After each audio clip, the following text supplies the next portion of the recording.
Саламатсыздар ма? Менің есімім Жұлдыз, математика пәнінің мұғалімі болам. Біз бүгін бил емтихандарына келетін логика пәнінен есептерді талдаймыз. Біріншісі, қараңыздар, Б қосу Д-ны табуымыз керек. Баған түрінде есепті қосып қойған, Енді бізге сұрақ Б қосу Д-ны табуымыз керек екен. Б қосу Д-ны табуымыз керек. Ал енді қараңыздар, С-ға 4-ті қоссақ 2 болады дейді. Енді қандай санға 4-ті қоссақ 2 болады? Демек 2 шықпайды, ол демек 12 деген сөз. Ал қандай санға 4-ті қоссақ 12 шығады. 2 шығуы мүмкін емес қой.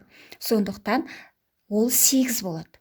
Яғни 8 қосу 4 тең болады 12. 12-де 2-ні жазып, бір ойын мына жерге беріп қойған. Демек, С тең болады 8. Мына жерге жазып қояйық. 8, 8-ге 4-ті қоссақ 12, 2 жазып бір ойда.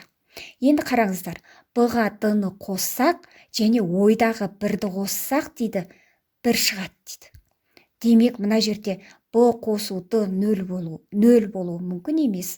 Ал мына жерде ойдағы 1-ді қоссақ 1 шығады дейді. Демек, ол 1 емес, 11 болуы мүмкін. 11 болатын болса, демек 1-ді жазып мына жерге бір ойды қойып отыр.